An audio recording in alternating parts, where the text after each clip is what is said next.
Good morning, brothers and sisters in the Dharma. Thank you very much for joining us this morning for another sharing. And today's sharing, I picked on a very simple, interesting, and yet can be deep topic. Some people think of this as a very straightforward Dhammapada verse number 1. By far one of the most popular verse ever from all the words spoken by the Buddha. This verse 1 of Dhammapada is by far the most popular. That mine is the forerunner.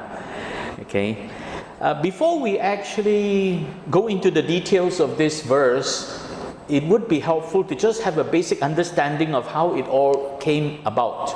If we look at the Buddha's teaching, during the time he was teaching for 45 years, he had a very good assistant, Ananda, Venerable Ananda. Unfortunately, Ananda did not become enlightened during the Buddha's time when Buddha was alive. But fortunately, he became enlightened before the first Buddhist council. This happened 3 full moons after the Buddha's passing. See, when the Buddha first passed away, all the monks were very sad that the Buddha was gone. Before the Buddha's final moment, they asked the Buddha, now that you are leaving us, who will be our leader? Who will be our teacher? And the Buddha says, the Dhamma will be your teacher. If you see the Dhamma, you will see me. If you see me, you will see the Dhamma. These were amongst his last words before he passed on. So the Arahants got together and said, okay, why don't we just spend the next 3 full moons grieving the passing of the Buddha, and after 3 full moons, let's all meet together and decide how should we transmit the Buddha Dhamma, since the Buddha said that the Dhamma will now be the new leader, the new teacher. So they met roughly 90 days, 3 full moons after the Buddha's passing. And they decided to recite everything that the Buddha taught. And Ananda was instrumental at pointing out what was in the Vinaya and what was in the Nikayas. And they separated the Nikayas into various books. They separated it into 5 different categories and started reciting. And then sometime later, another 100 years later, there was another Buddhist council led by the new generation of monks. This is 100 years later, right? Roughly 2 to 3 generations later.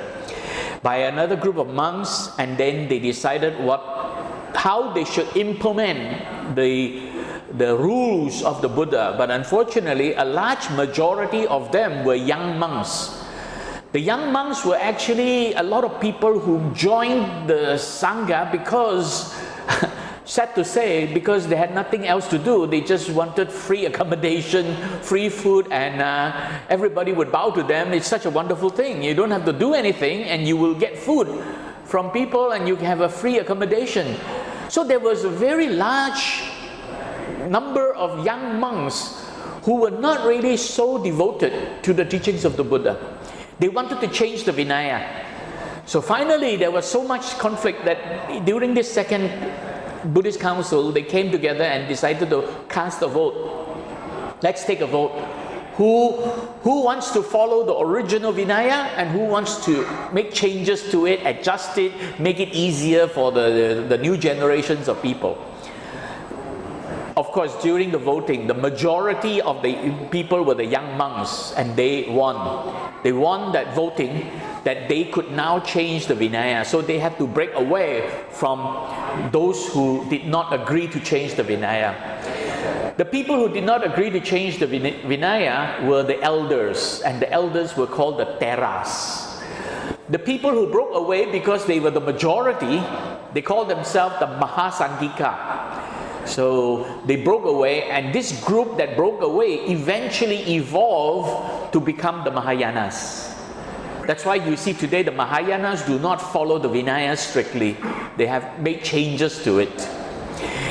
The Theras evolved eventually to become Theravada. And this is actually how Theravada tradition adheres strongly to the Vinaya. So during the first two Buddhist councils, there was only the Vinaya and the Nikaya, which is all the sutras, like the sermons that the Buddha gave. Then, roughly during the time of King Ashoka, right, the third Buddhist council was convened. And during that time, they decided to categorize exactly how they want to transmit the Buddha's teaching. And finally, 100 odd years later, they had the fourth Buddhist council. And this happened roughly 400 odd years after the Buddha passed away. This was 100 BC. The Buddha was during the time of 500 BC. So this is around the time of 400 BC, the first century BC, before Christ. And there they decided to put down in writing, and this was in Sri Lanka. So in Sri Lanka, they decided to start putting it into writing, and they decided that the best language to use to write down the teachings of the Buddha was Pali. So they started categorizing Sutra and Vinaya and started writing it down. Now, as you know, the Buddhist scripture is made of three baskets: the Sutra, the Nikayas, the Vinaya, and Abhidhamma. But Abhidhamma was added later, much later. So maybe after the first century BC, gradually Abhidhamma was added on and expanded. So Abhidhamma was not in the original set of books that they decided to put into writing. It came much later. So in the scripture, there was Vinaya, the rules for the monastic, and then there was Nikaya, which is all the sutras. And the Nikaya is made of 5 books. The Dika Nikaya, which is a collection of the long teachings, the long discourses, where the Buddha went on to talk for more than 2 hours or something like that. And there was also the middle length collection, where the Buddha spoke for maybe 45 minutes to 1 hour or something like that, middle length Majjhima Nikaya. And then they also decided to categorize Buddha's teaching into topics. And then they call this the Samyutta Nikaya, which is grouped by topics. And then they decided also to look at it where the Buddha was saying many things where he used numbers, like 4 noble truths, then there would be 4. 8-fold path, then there would be 8. 3 evil roots, then there would be 3. So with all this numbering, they decided to then categorize it according to the numbers. Where 1 represents things where the Buddha said there was 1 this, where 2 or 3 or 4 or 5 right up to 11, they were able to categorize according to the number. So like 8-fold path would fall under 8, 4 noble truths would come under 4, and so on. So they were able to categorize by number. So that is called the Anguttara Nikaya. Then they realized that there's a lot of small little teachings, bits and pieces that doesn't fit in any one of these. So they decided to put it into the book called Khuddaka Nikaya. Originally, the Khuddaka Nikaya was meant to be a simple, short group of only maybe 5 or 8 books. Nobody could give an exact thing, but roughly between 5 to 8 books. But somehow over the centuries, the monks started to add on, oh, the Buddha said this, oh, the Buddha said that, and this was taught, that was taught, and a lot more commentaries came in. So the Khuddaka Nikaya actually expanded until it now became the largest of all the Nikayas. Originally, the Khuddaka Nikaya was the smallest. It was only made of 5 to 8 books, and finally it expanded to 15 to 18 books. Why I say 15 to 18? Well, in some countries like Myanmar, they categorize 18 books. In Sri Lanka, they say there were only 16. The first 15 was universally agreed. Then in some countries, they say there were 16. Some countries say 17, 18. So there's no fixed number because this was all add on much later. Addendum, you could say, appendixes. So in the group, one of the original stuff that was created under the Khuddaka Nikaya was the second book called the Dhammapada, where they decided to put in specific quotations of the Buddha, specific verses which were very important. And they put it in there and they grouped it into 26 chapters. And within these 26 chapters, there were altogether 423 verses. So the Khuddaka Nikaya second book is called the Dhammapada, and the Dhammapada often is referred to in two ways. One way is that out of these 423 verses, people refer to a particular verse as verse number 1, verse number 35, the verse number 76, verse number 183, and so on. So they were giving it a specific verse number. But at the same time, because they were grouped into 26 chapters, they also had another way of referring to it, which I don't normally use, and it is not so popular. They refer to the chapter 17, verse number 3, right? Something like that. So there were 26 chapters, and then within each chapter there were a number of verses. So when people say chapter 17, verse number 3, I don't think I know what that is, you know. But if people were to say verse number 1, we all know, right? That is the mind is the forerunner. Verse number 183 is the other very popular one. Avoid evil, do good, purify mind. That is verse number 183. Easy to remember, right? So there were many, many verses. So today we're going to look at verse number 1 of the Dhammapada. Let's look at one of the most established translation by a very well-known monk, Venerable Narada. Venerable Narada passed away some years ago. There is a small history between Venerable Narada and my teacher, Venerable Pandit Punnaji. When Pandit Punnaji was 6 years old, he met Venerable Narada. And he attended Dharma teachings of Venerable Narada at that time in Sri Lanka, in Colombo.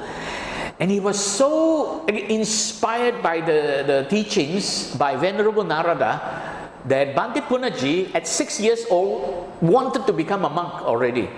You know, it's rare. Normally, a lot of youngsters at 6 or 7 or 8 or 9 years old were sort of asked to become a monk. But here, Pandit Punnaji himself wanted to be a monk because he was so inspired by Venerable Narada.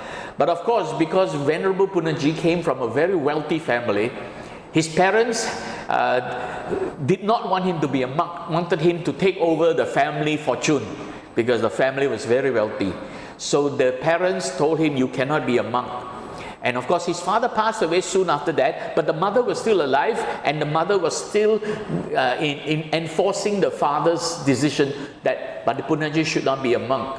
So Pandit Punnaji went on to become a doctor and worked as a doctor until his mother passed away when he was 32 years old or something like that. And that was the time he realized, it's time I become a monk. So Venerable Punnaji, at the age of 30-something, nobody remembered exactly at what age, but around 30-something, he gave up his profession as a doctor, and he gave up his entitlement as the heir to the family fortune and just renounced and became a monk, and then went on to study and obtain two doctorate degrees. So that is the history between Pandit Punnaji and Venerable Narada. Of all the people who translated the Dhammapada, Venerable Narada's translation is considered one of the classics, translated to English, one of the classics. So it was very commonly used. In fact, it was so important, his translation was so well accepted that even our Brickfield late chief, K. Sri Dhammananda, when he wrote that big pictorial book, the one with the pictures of Dhammapada, he used Narada's translation.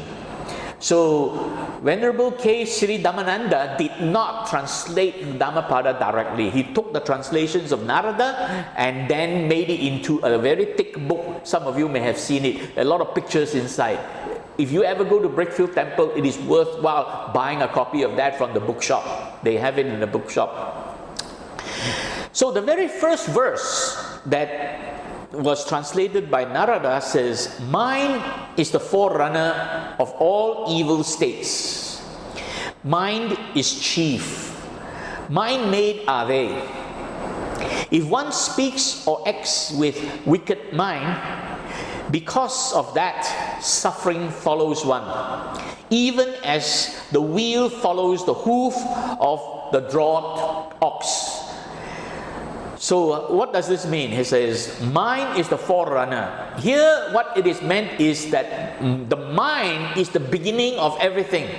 Our mind started to create things. It is our mind that decided on things, and it was these decisions that led us to do what we do. So mind is the forerunner, the beginning of everything that happens to us. So mind is the forerunner of all. So in verse 1, he talked about evil states. In verse 3, he talked about in verse 2, he talked about the wholesome states, the good state, right? So this comes from the first chapter. The first chapter is called twin verses. That means there are always two verses back to back, which are the opposite. So verse 1 is the negative side. Verse 2 will be the positive. So we're going to look at both verses today. So verse 1 talks about mind is the forerunner of evil states, right? Something that is unwholesome. If we think something negative, right? Mind is chief, which means mind is in control. Mind is the thing that controls everything that happens in our life. Mind made are they, meaning everything that happens to us in our life was created by the way our mind works. And how is the second part of the verse 1 that explained it. If one speaks or acts with wicked mind, because of that, suffering follows one. That means if we are thinking unwholesome thoughts, evil thoughts, if we think like that in evil ways, unwholesome ways, our life will be filled with suffering. This is the classic example, a classic explanation of karma. Think bad and bad things will happen to you. So if we think with evil mind, we will experience suffering in our lives. That's really what this first part meant. If one speaks or acts with wicked mind, because of that, suffering follows one. And then the metaphor was used as a cow dragging a cart, a bullock cart with the wheel turning, just as the wheel follows the animal that is drawing it. So here the Buddha used the metaphor that this animal, right, that animal here represents something which is painful, right? Something, because the animal is something that is always doing work, living a very painful life. So this is the example here.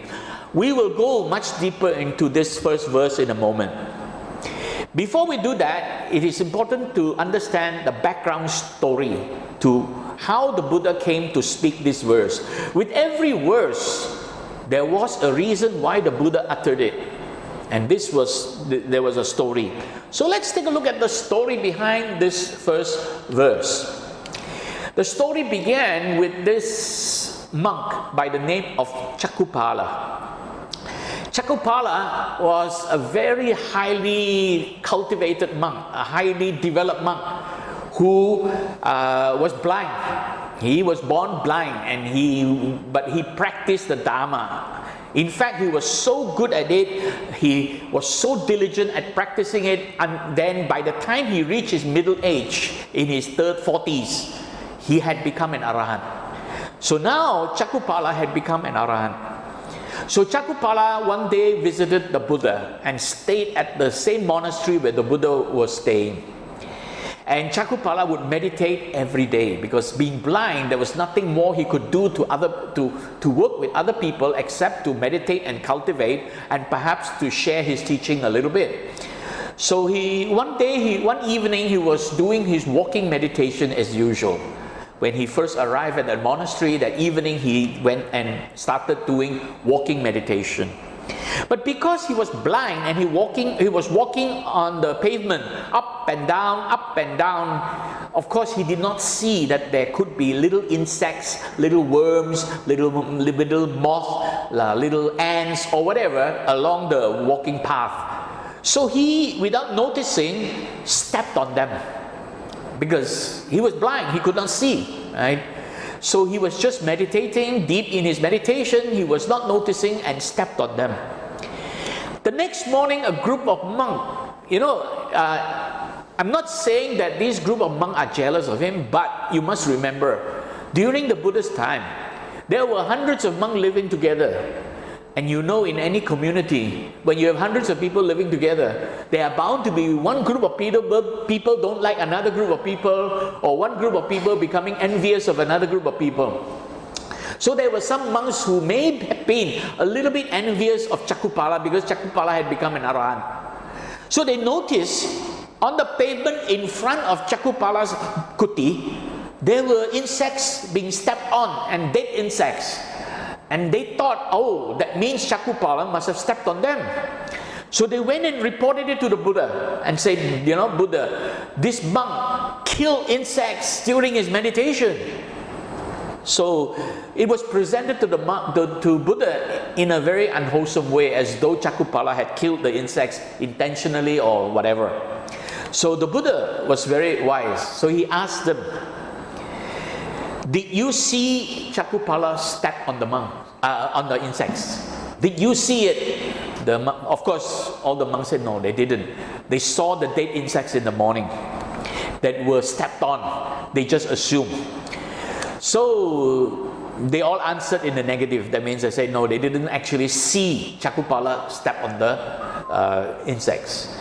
Then the Buddha pointed out, just as you had not seen him killing, so also he had not seen those living insects during the meditation.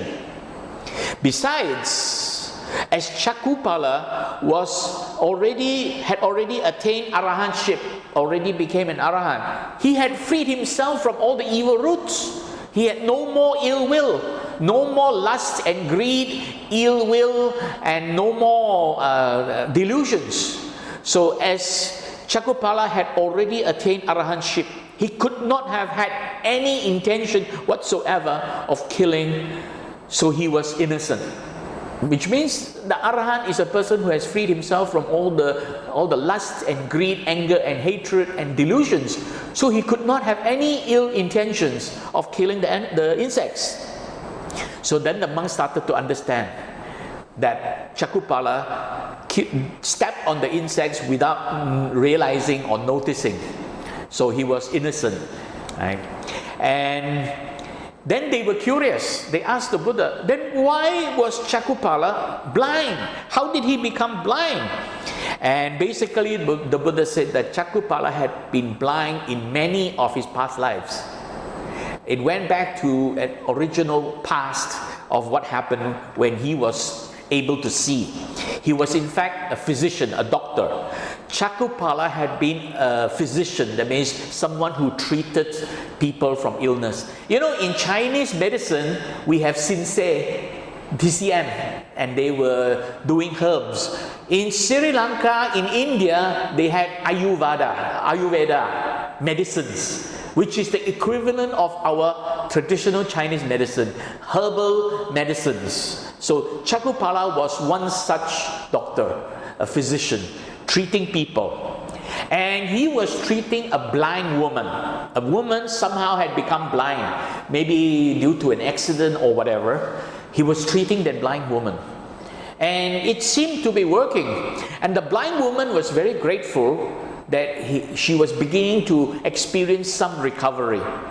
So the woman, out of her gratitude at that time, promised to Chakupala, if you could heal me to become completely able to see, I will be happy to be your servant. And my children will also be your servant as a way of repaying you for what you are doing for me, to help heal me. So this was what this woman had promised Chakupala, that she would be his servant if he could heal her completely from her blindness. Now remember, at that time Chakupala was normal, he was able to see, he was a physician. Now the funny thing is that as time went by, her blindness became healed. He was able to see, she was able to see, but she was very worried. Now she decided to rescind, back up from her promise, realizing that if she were to inform Chakupala that she can now see, she would have to be his servant, and she backed out, chickened out on that. She didn't want to do that. So she pretended she was still blind. So fearing that she and her children would have to become slaves to the physician, she lied to the physician. She told him that her eyes were getting worse, when in fact they were becoming cured.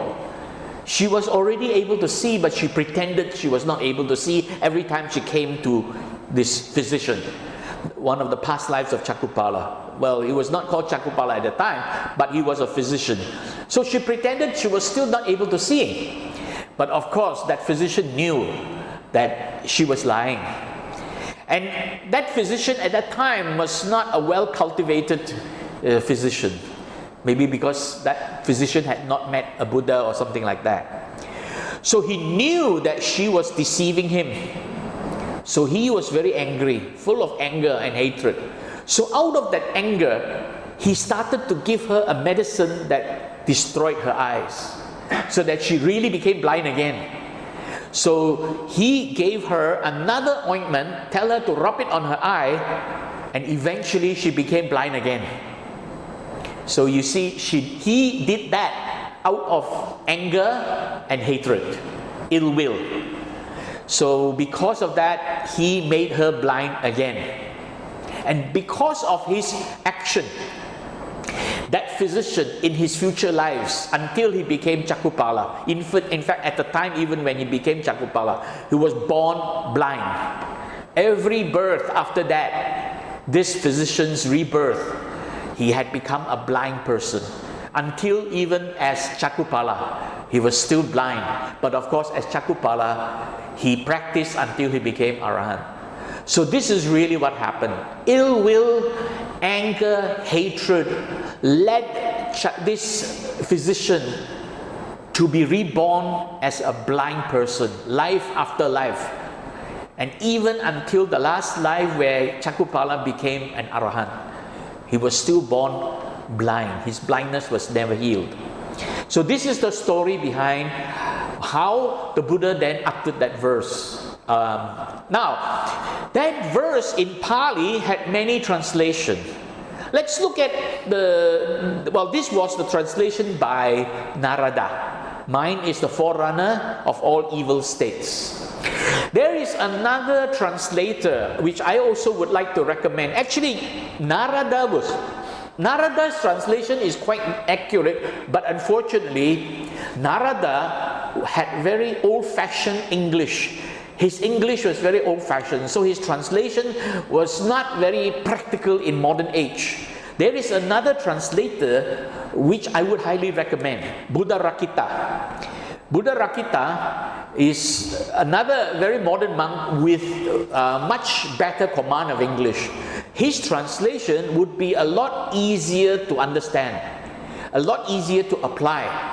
And here he says, mind precedes all mental states. You see, mind comes before our thinking, our whatever we decide on that, our decision. Mind precedes all mental states. Mind is their chief.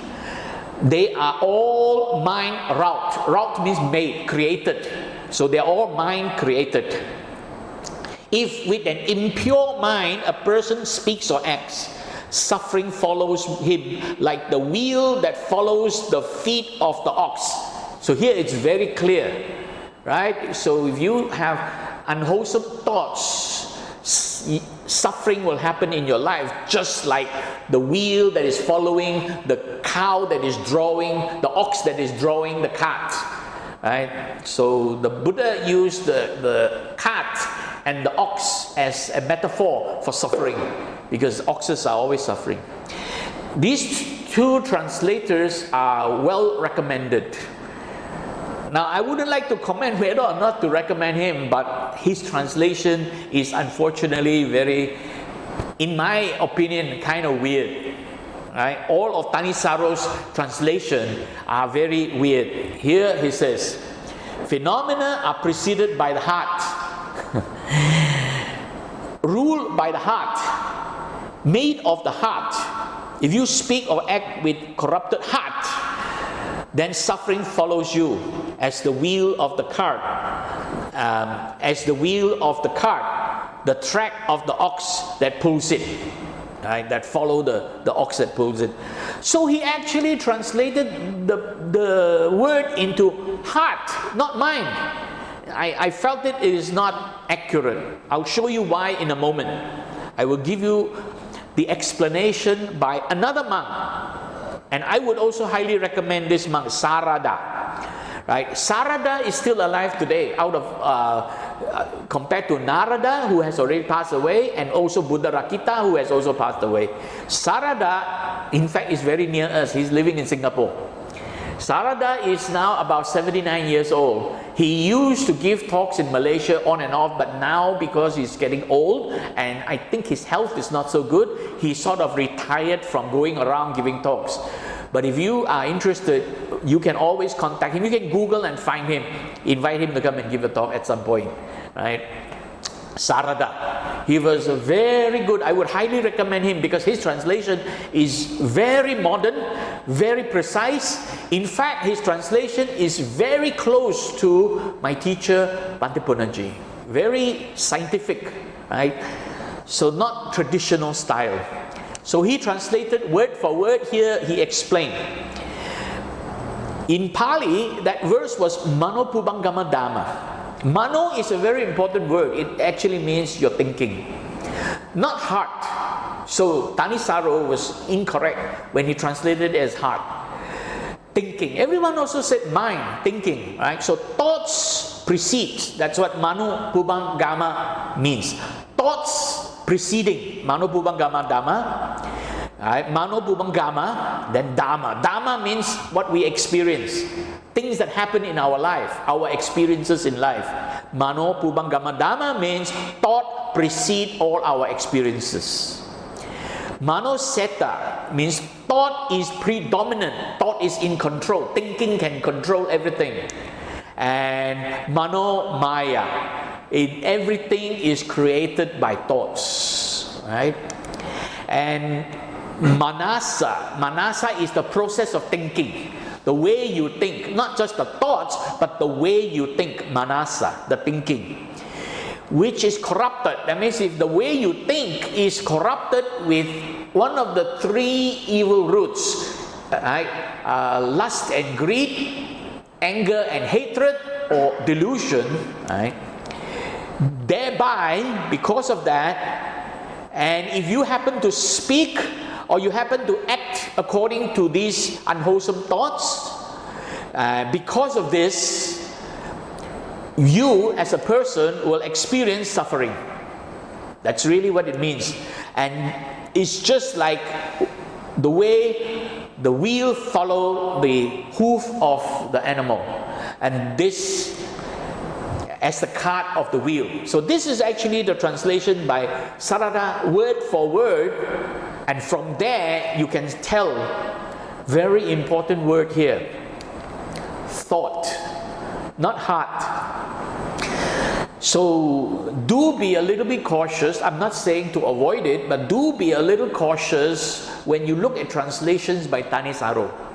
I would like to suggest that. The reason is Thanissaro somehow, I don't know, it appears to me he wants to be different. Everything he translates intentionally is different from everybody else for some reason. So he started calling it heart. It's not correct.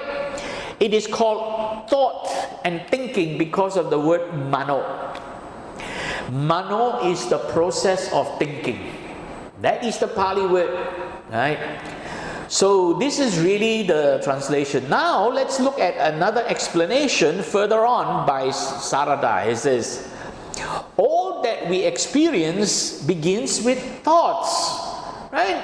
If you think good, you will begin to do good things and good things will happen to you. This is really the law of karma.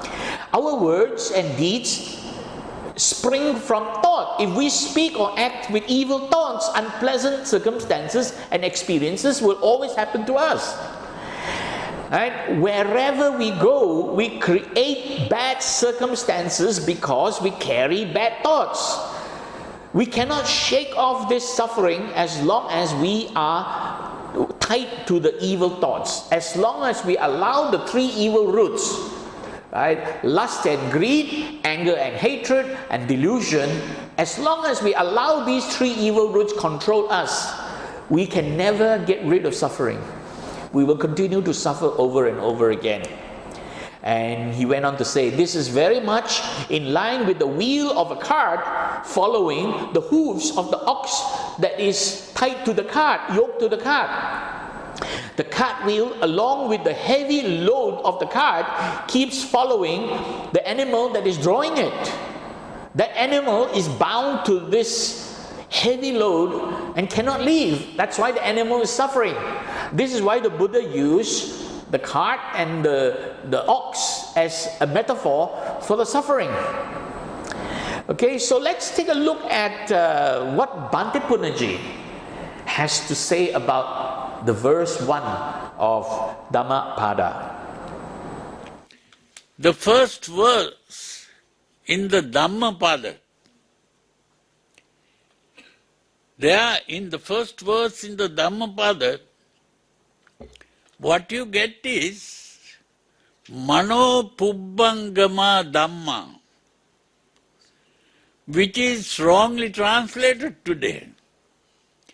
There, mano means the thinking part. I told you there are two things, the thinking part and the emotional part, which is called chitta. Manopubbaṅgamā means the thinking part comes first, before the emotional part. So it is by changing the thinking part, which is what is called the cognitive part, that the affective can be controlled. So it is the thinking part that is able to control. And that is the real secret discovered in the modern world by the cognitive psychologists. They are using that in what is called cognitive psychotherapy. They are using that principle, but still they are not able to fully control the emotions because they don't know about meditation. And but the Buddha used this method. So Bhante Punnaji was referring to modern psychology, where they actually discovered a way to help us to purify our mind by changing the way we think, the way we interpret our circumstances. So Bhante Punnaji then translated this verse very similar to Sarada from Singapore. Right? I think they knew each other, but Sarada is about 10 years younger than Bhante Punnaji. Sarada today is about 79. Bhante Punnaji would have turned, in fact, Bhante Punnaji would have turned 90 last week if he had been alive. Okay. So Bhante Punnaji translated it as cognition precedes all experiences. Here Bhante always likes to use scientific word. Cognition is basically our thinking, the way we think. So our thinking precedes our experiences, it predominates, and then Bhante went on to say very precisely, it creates our reality, which is true. It creates what appears to be real to us because of the way we think. With unwholesome thought, if one speaks or acts, pain follows, just as the carriage follows the drawing animal. Simple. So this is really about that first verse. Because of what happened to Chakupala when he was a physician, he thought of something unwholesome, evil. He made that woman blind again. Because of that, he was reborn over and over as a blind man himself. Right? So it is very important to realize that this is very much connected with the principle of karma. Now, the Buddha was not going around teaching karma, but he was using examples which explain karma. It's very important to realize karma and rebirth had been around long before the Buddha. So Buddha was not the one who created the notion of karma. And Buddha doesn't go around insisting everything is karma, but Buddha was using examples for you to understand that karma is something that is very real. If you think good and do good, good will happen to you. If you think bad and do bad things, bad can happen to you. And here it is, bad things happening. So let's take a look at the psychological explanation behind it, the modern scientific way of looking at this. This is the reality of our life as we go through every day. These are the things we are constantly dealing with day in, day out. Environmental activities stimulate our sense organ, they bombard our senses, putting pressure on us. You know, as you're driving on a highway, cars are cutting in front of you, somebody's honking away, there's a lot of noise, distractions, you know, a lot of things are happening around us. And all that is really very distracting. And in fact, in modern time, it is even worse. Our cell phone is the most distracting item we have in our pocket nowadays. Every time a message comes in, we are very busy on the cell phone. So all this is very distracting. A lot of things are happening around us, distracting us. And then things are always changing. Anicca, nothing is remaining unchanged. Things are always changing, and they are really putting pressure on us to respond because of uncertainties, because unexpected things happening, because it creates insecurity. We feel insecure because everything is always changing. And then our friends, our relatives, our children, our parents, they start to put demands on us. You know, our children, they want this, they want that, you know. By the time they turn 8 years old, they want to have a cell phone already, right? So all this is putting a lot of demand on our resources, our money, our time, our energy, really tiring us. And not only that, we have a lot of deadlines to meet. Women, those of you who have to cook for the family, you have to make sure your cooking is finished by 6 or 7 o'clock, otherwise your husband comes home and no food ready, you know. So there's a lot of pressure, time pressure, and finally, obstacles. It doesn't matter what we're doing, there's always something that is not going according to our plan, disturbing us. So all these, aren't we experiencing this every day?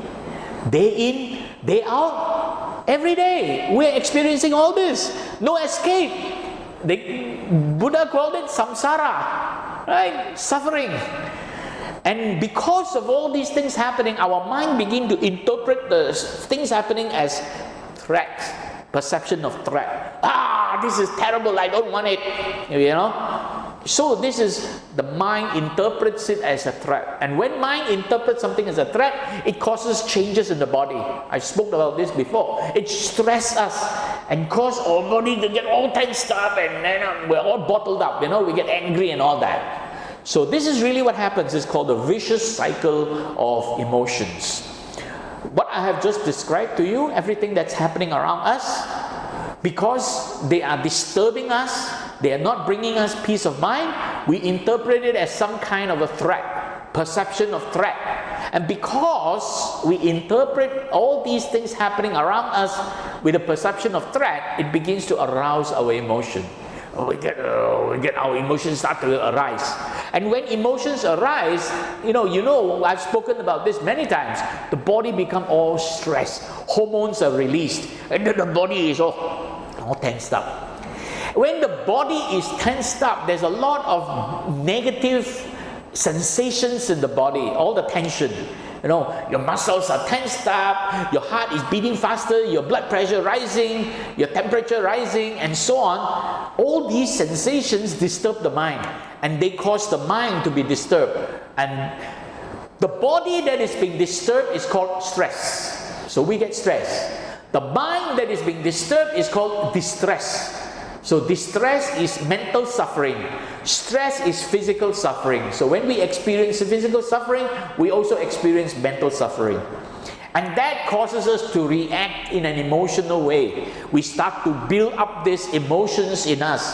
And when that builds up, it gets worse. It gets out of control. Because our imagination, our expectations, our memory begin to arise, and then we start to feed all these emotions with all kinds of thinking. And this is called mental proliferation.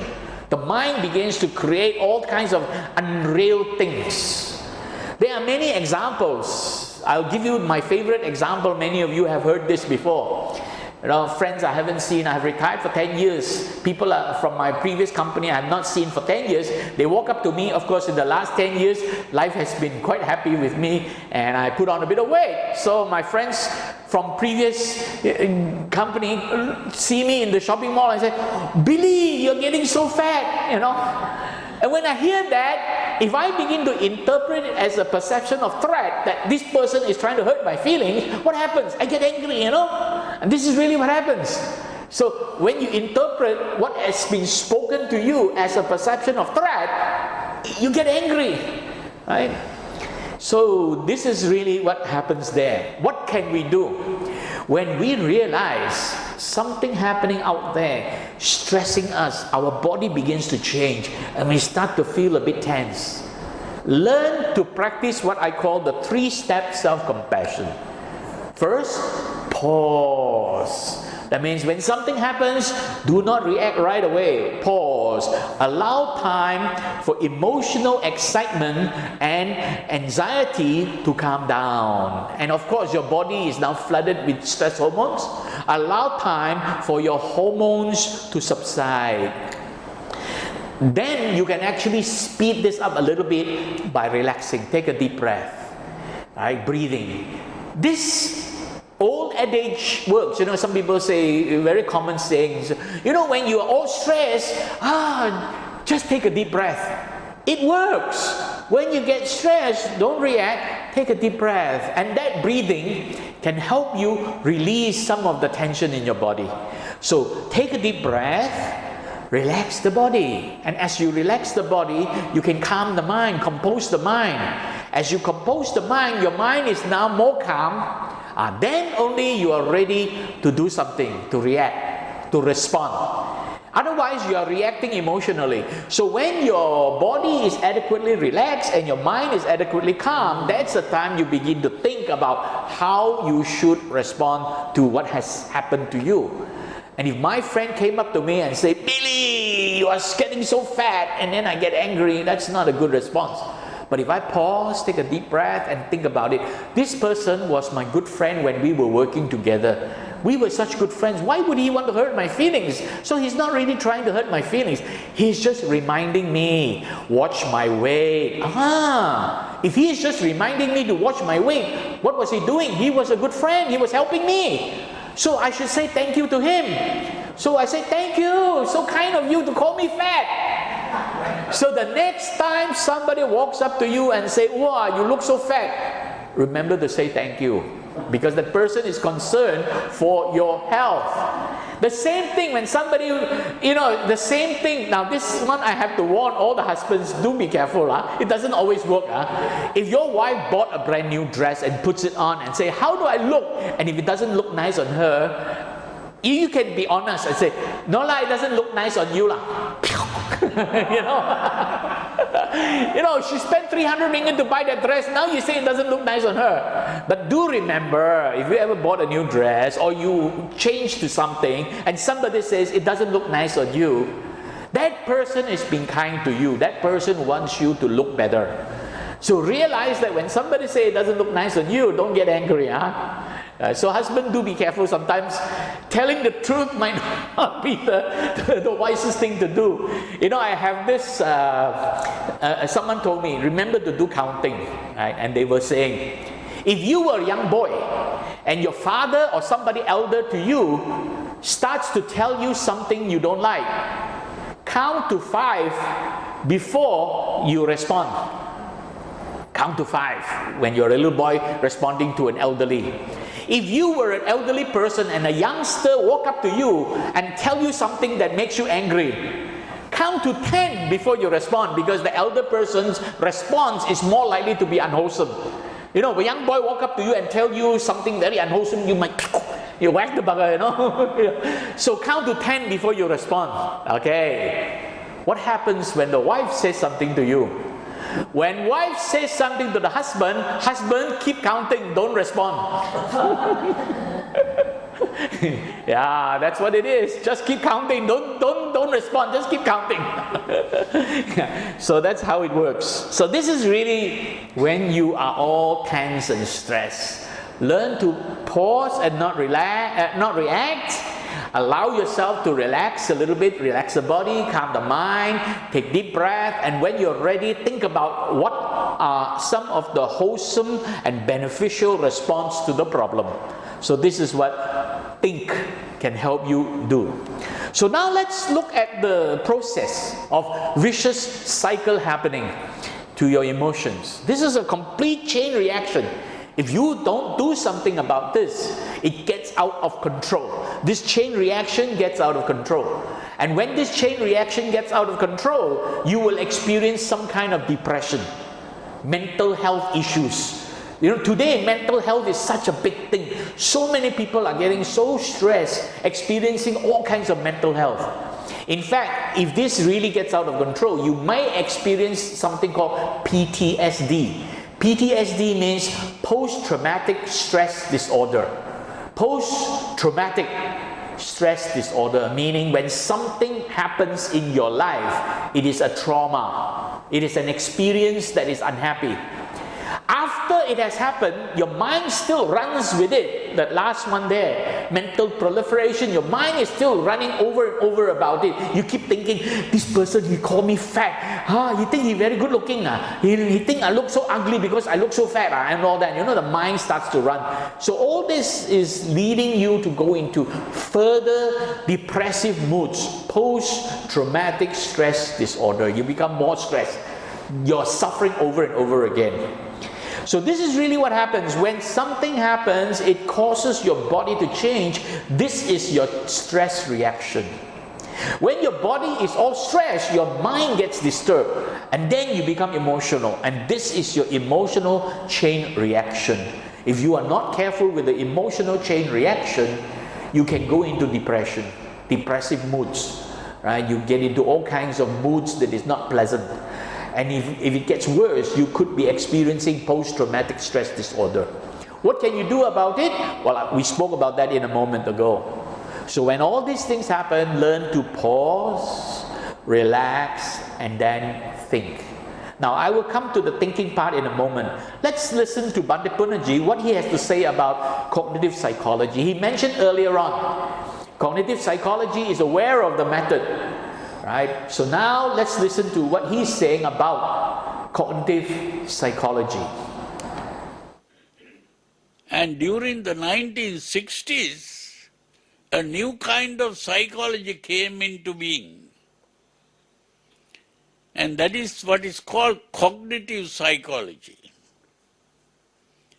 And these cognitive psychologists, they began to realize that there was a method of gaining control over emotions. That is the important thing. And what was that method?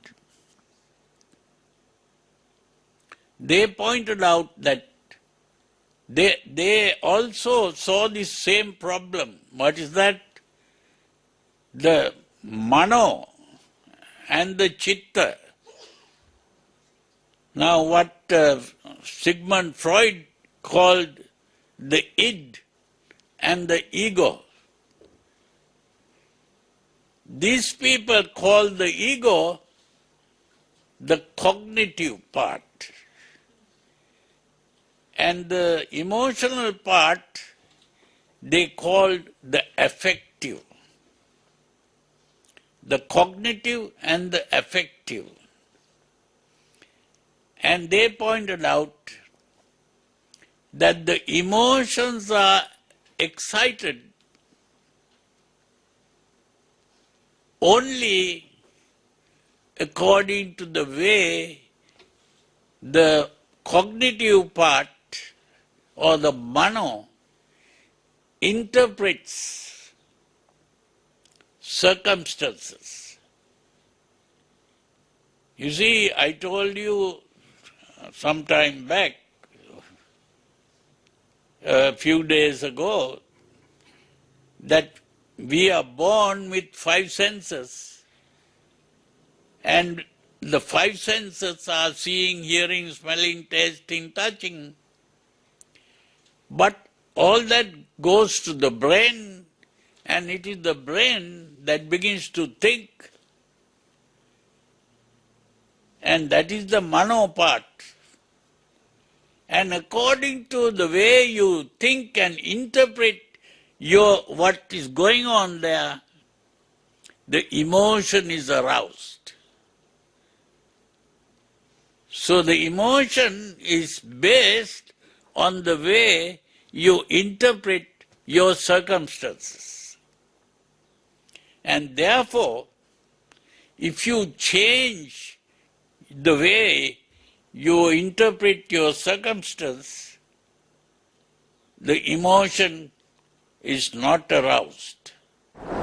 So what did Bhante says? He says, emotions are excited or aroused only according to the way our thinking, the cognitive part, interprets our circumstances. By changing the way we interpret our circumstances, the emotions are not aroused. So let's take a look at this, where the Buddha used the word mano. Mano is the way we are thinking, the way we interpret. So how does this work according to the vicious cycle?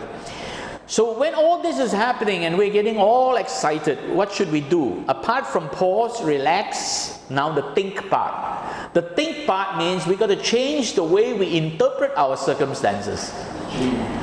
The way we normally interpret our circumstances is here. Perception of threat.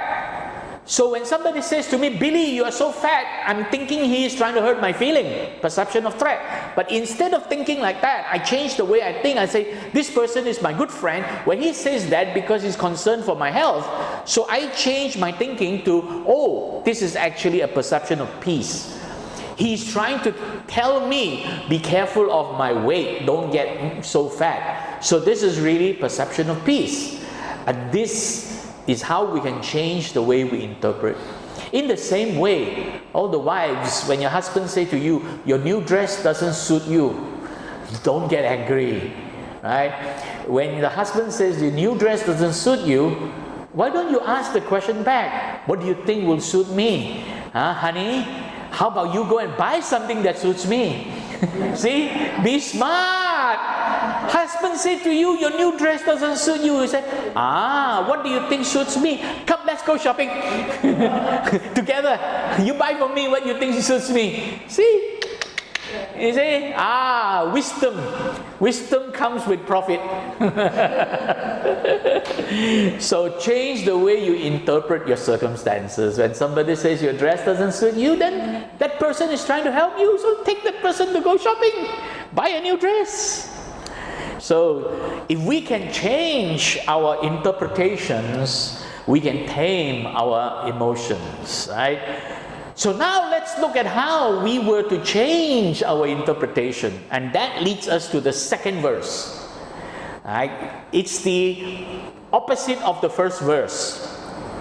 So let's look at the story behind it. Instead of unwholesome, now it is the wholesome one. How a person changes thinking from unwholesome into wholesome.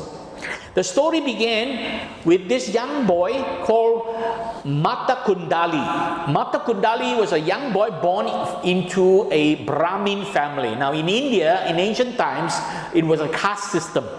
There were 5 different categories of people, right? And they categorize people like that. Those who belong to the nobles, these are wealthy people, well-learned people who were well-taught, so they were called the Brahmins. They were well-taught people, highly educated people. And usually they're wealthy. So Mata Kundali was a young boy in a wealthy, highly learned family, Brahmins. His father was a very wealthy man. Adina Pubbaka is the name. Adina Pubbaka was very miserly, that means very stingy, and never gave anything to charity. You know, he only kept money for his own use.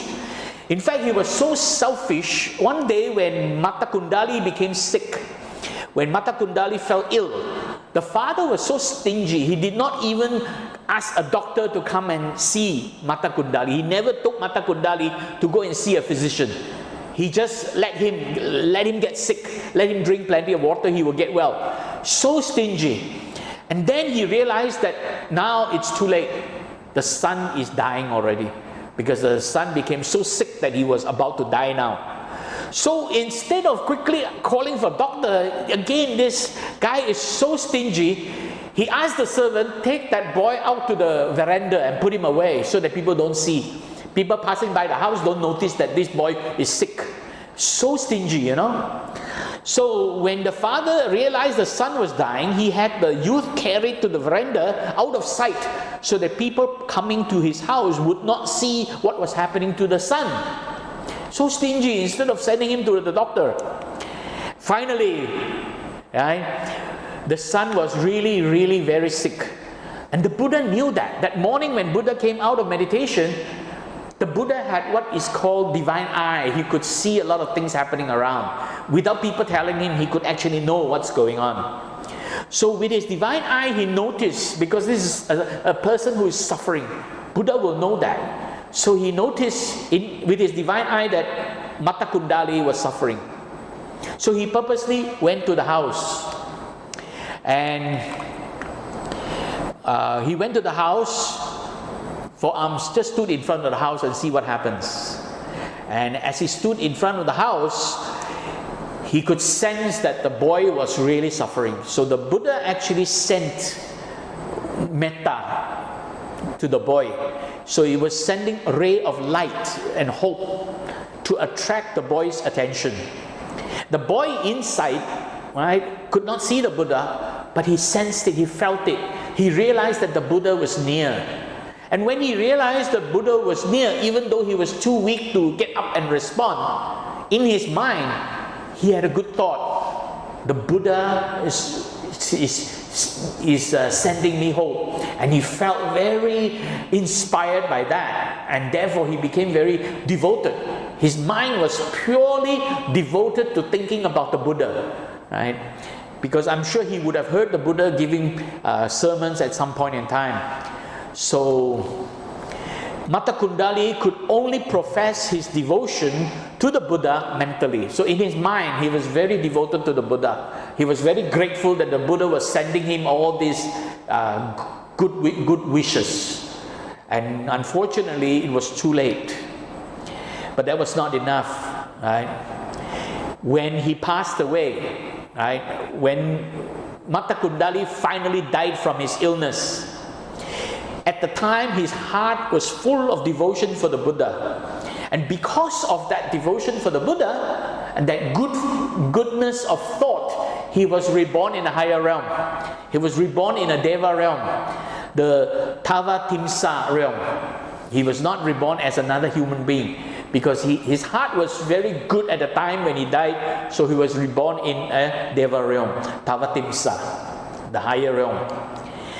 And from his higher realm, he saw what was happening with the father, seeing his father mourning over him at the cemetery. He appeared to the father in his old self. That means as Mata Kundali, the young boy, he appeared in front of the father. Well, maybe in his mind or whatever, right? And basically he told the father about his rebirth in a higher realm. He said to the father, "Father, don't worry about me. I am now reborn in a higher realm. I'm very happy where I am. You don't have to worry about me. You don't have to cry for me. I am okay, Father." It was such a good boy. And then he also reminded the father, remember to invite the Buddha in and offer him food. Because the Buddha was standing in front of the house waiting for alms food to be given. So he reminded the father. And then the father invited the Buddha into the house. And in the house, they started to talk about the young boy. And the father then started to raise a question, right? Whether one can be reborn in the higher realm if a person did not, if a person only had devotion for the Buddha. How can that be, you know? So the father was curious. How can a person be reborn in the higher realm just because he professed profound devotion to the Buddha? And so the Buddha summoned Mata Kundali, now come and reappear to your father, no longer as Mata Kundali, the young boy who died, but appear in your current new form as a Deva. So the Buddha willed Mata Kundali should appear in person, and Mata Kundali soon appeared fully decked with celestial ornaments in front of the Father and told about his rebirth in the Tavatimsa realm. So in other words, now Mata Kundali's new rebirth in the higher realm, he came down now as a Deva. He's no longer as Mata Kundali, but as a Deva, and now told people how he was reborn in the higher realm. And hearing that, the Father was very touched. Then only the audience became convinced that the son of the Brahmin, Adina Pubbaka, by simply devoting his mind to the Buddha, had now attained a higher glory, a much higher glory than before, being reborn as a Deva.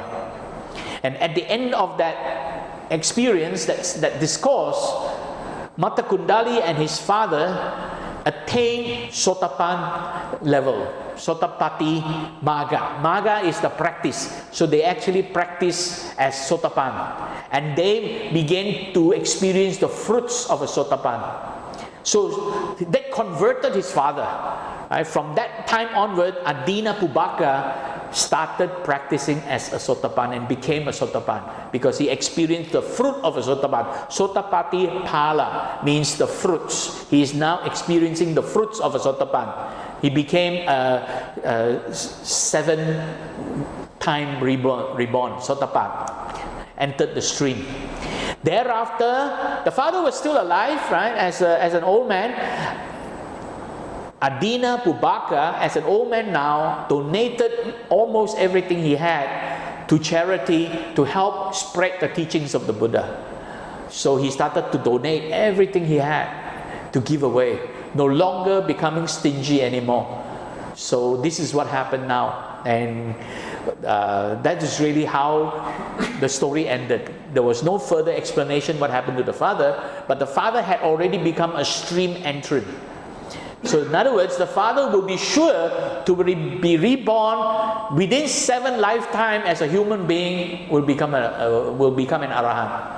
So he would have then experienced the fruits because he has now become converted. He realized what had happened and he learned from it, and he had good heart now, giving away everything he had in order to help to spread the Dhamma. So that is the second verse. Then the Buddha went on to utter the second verse. He says, cognition precedes all experiences. It predominates and creates our reality with wholesome. Now here, good, no more evil, with wholesome thought. If one speaks or acts, happiness follows, just as one's own inseparable shadow. Here, the Buddha used a different metaphor. He's no longer talking about the suffering of the ox and the bullock cart. Now he's talking about the shadow. The shadow is a symbolic thing of something that is floating, something that is light, something that has no weight, something that is not suffering, it's floating, it's free. Right? It is happy.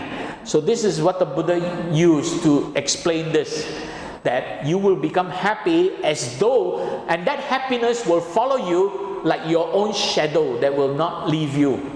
So shadow is a very positive thing. It's floating, it is light, it is not burdensome. So that is really how it all came to be, right?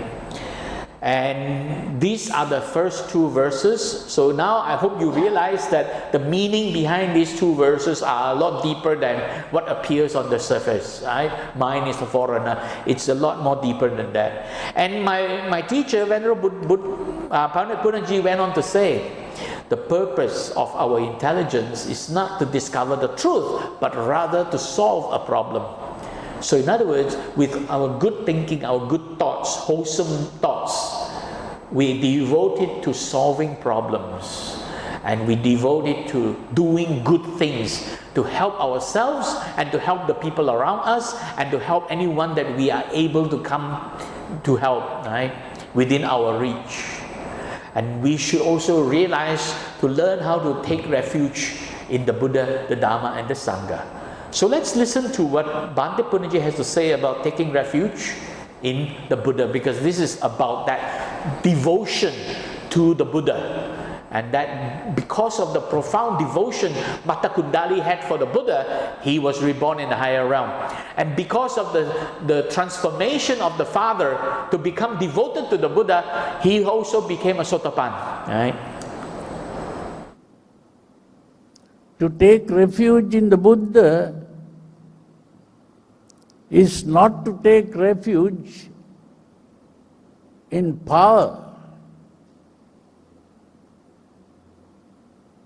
To take refuge in the Buddha is to take refuge in the wisdom of the Buddha. We take refuge not in the powers of the Buddha. We take refuge in the wisdom of the Buddha. It is the wisdom of the Buddha that we call the Dhamma. Dhamma is the wisdom of the Buddha, not the power of the Buddha. All these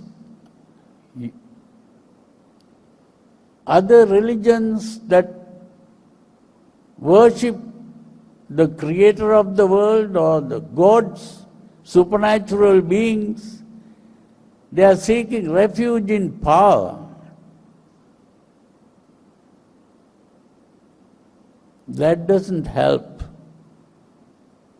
Power is necessary to change nature, to control nature. But wisdom is necessary to control our mind.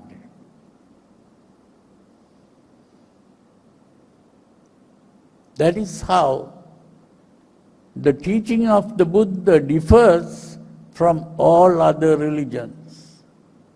Because all other religions are seeking power. It is only the teaching of the Buddha that takes refuge in the wisdom of the Buddha. That is why the Buddha is considered to be the wisest person in the world. The Buddha is considered to be the wisest person in the world. And Bhante Punnaji was pointing out, we take refuge not in the powers of the Buddha, we take refuge in the wisdom of the Buddha, unlike other religions. Wisdom of the Buddha is the Dhamma. He left behind the Dhamma, and that is the wisdom, it says. Other religions that is centered around God, theistic religions, they worship the creator of the world, the supreme creator, right, or the supernatural beings. And they are seeking refuge in power. That means they are looking for this God to come and change their life. God will have the power to change my life, right? And they worship power. This is basically what these other God-based religions do. Whereas Dhamma is not like that. Buddha Dhamma is not like that.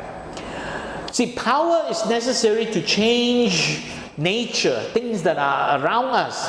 But wisdom is necessary to control our mind, to change our mind, to train our mind, to help us cultivate our mind.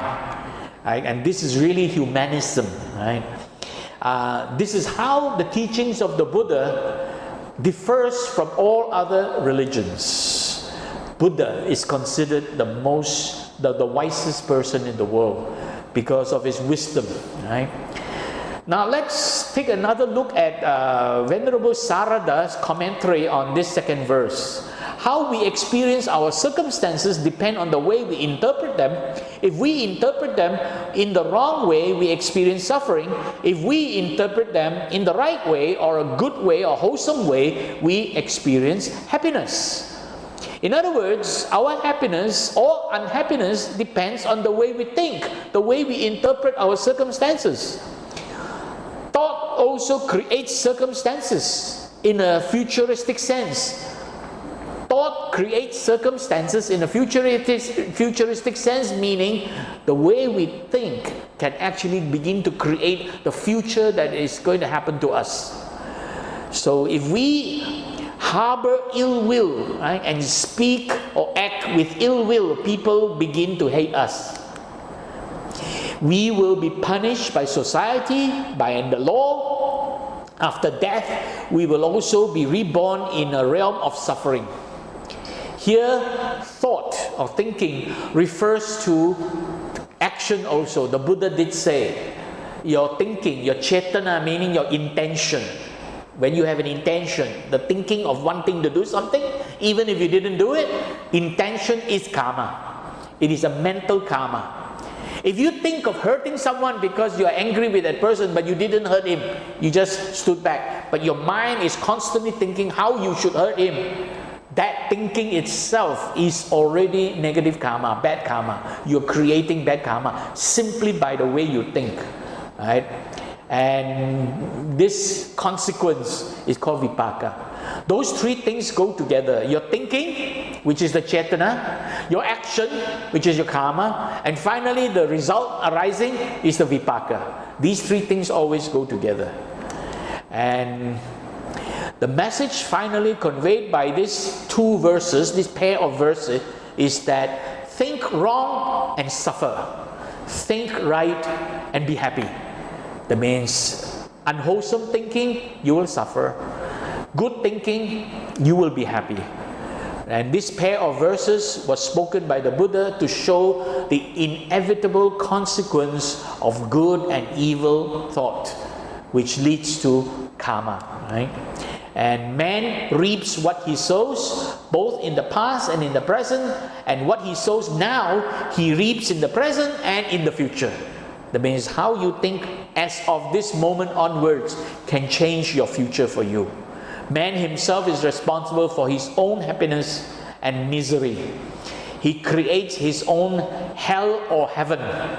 He is the architect of his own fate, his own destiny, right?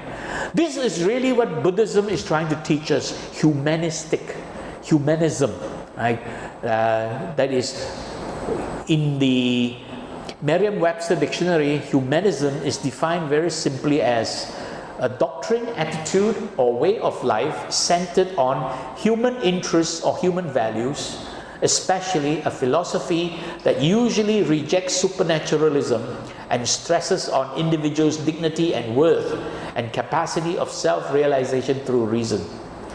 See, it centers around human interest and human value. That means we know we are worthy of our doing something helpful in our life. And we reject supernaturalism. We don't rely on these worldly, godly powers to come and change our lives. We are in control of our own lives. And we do that by self-realization through reason. We understand right from wrong, the teachings of the Buddha, giving us right view, right intentions. And from there, we can then practice right action, right speech, and right livelihood. And that can lead us to awakening from this dream of existence, attaining the ultimate supreme bliss of Nibbana. And that actually means we become Arahant. So let's listen to what Bhante has to say about Buddhist psychotherapy.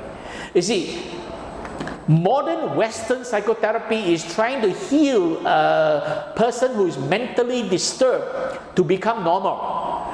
But Buddhist psychotherapy is to bring a normal person like you and I'm assuming everyone here is normal. Buddhist psychotherapy is to bring normal people like you and one level higher to become Arahant, to reach the state of enlightenment. So let's listen to what Bhante has to say about that. So the purpose of the Buddha was to teach people how to overcome this animal part and develop that human part properly. It is only then that you become fully human. To get rid of that animal part and cultivate the human part. That is the meaning of becoming a Buddha. That is the meaning of becoming an Arahant. Now you may have heard that to become an arahant is to get rid of three things: lobha, dosa and moha. Lobha is what I call lust. Lobha is lust. Dosa is hate, hatred. The lust, hate, and moha is the delusion of self. All selfishness comes from this delusion of self. Self is a delusion. So it is to get rid of lust, hate and delusion. That is what the Buddha taught. That is to transcend the animal nature and become fully human. But the problem is that fully human state is not a normal state. The fully human state is not a normal state. It is a supernormal state. That is, you are rising above the normal and you are getting into a supernormal state. This is how the Buddha becomes a supernormal person. And the Arahant, a perfected disciple of the Buddha, is also in a supernormal state. Now in modern, what is called psychotherapy, what they are trying to do is to bring an abnormal person into a normal state. But what the Buddha was trying to do was to bring a normal person into a supernormal state.